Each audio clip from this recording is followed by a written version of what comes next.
Ice Age is always fun to make, whether it's the sequel or the original. It's just Ray Romano's a very old friend of mine, as is John Leguizamo. So the idea that the three of us are interacting with each other in a giant animated situation just cracks me up, because we all started around the same time. We all kind of knew each other when we had no money. We each do a lot of improv within the framework of what they have, so it's always interesting to come into a session and find out what John has improv or Ray has improv, and then I have to improv something back at them. I just did another improv thing today that they'll have to react to. You better watch it. You're kind of like popcorn to a saber tooth. I don't really identify with anybody. I laugh the hardest at John because that character is so funny, and I always picture him doing it. His face screwed up at the microphone, making that voice happen. This is a three-hander. It's John, myself, and Ray. So it's finding the energy.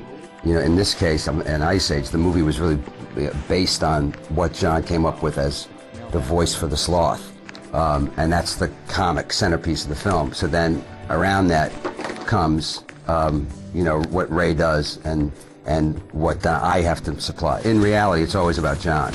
It's always about Sid, and everything revolves around him. My character was pretty easy to come up with, because I had to play the heavy in the first one, and even in this one, it's all about him annoying me. And I've been lucky, because I've been a ladybug and, you know, a saber-toothed tiger. So, you know, it's not bad. It's not parts I would normally get cast in. We usually don't see the movie finalized till we sit down with, you know, John's kids, Ray's kids, my kids, the various nephews and nieces that come. So it's a high-pressure situation, because if the kids don't laugh, then we haven't done our job.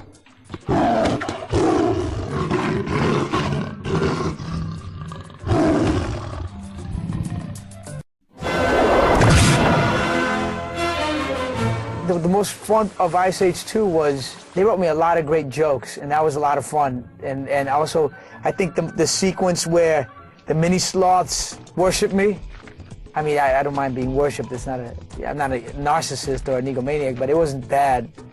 Did this great call and response things with the mini sloths, using tribal sounds and just silliness, and I did all kinds of like curly voices, like "woo, I said it," and used that. It was really weird and avant-garde and kind of funny. The second one was a little different, because now we really knew our characters. We really knew what we were going for.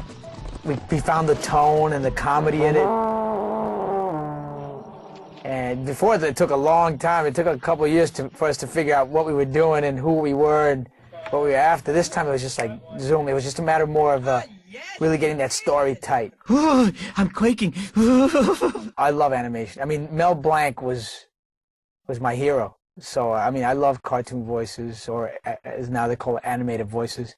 But yeah, I want to continue doing a lot of voices. You know, try to come up with different things. You know, I got Sid, which is, you know, higher, sillier voice like this, you know, and then the high-pitched insanity, and try to do, you know, things with a, you know, much more superhero-type voice, that kind of stuff, going to a deeper, more powerful range.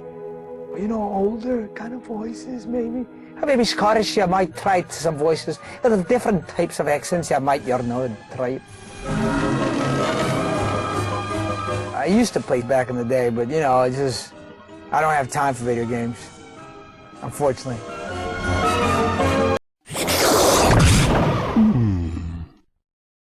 Can't talk. Too busy eating. I love doing voices. I would have to say the fructose intolerant bear is more fun than the dodos. They both have a lot of fun. The dodos were fun because they were so stupid. I get so tired and hungry that I could hardly move. I was nervous about doing Charlie because I hadn't seen anything and it hadn't been really explained to me. I was just sort of asked to come in and give it a shot. And Queen Latifah was there.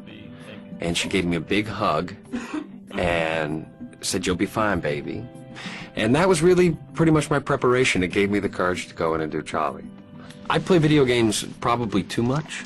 It's amazing how good young people are at them. Somebody will kill you, and then you'll hear the voice through your TV, "Ha, I killed you, you're dead." And at first I thought, wow, this little girl killed me. And then the second time this little girl killed me, I realized, ha, you're not dead. Wait a minute, that's a boy. he's got to be like 11, 10, 11 before the change. And it's amazing to me. I love playing it. I love taking them on. I will always lose to 10 and 11-year-olds, but I like to try. Oh, so hungry.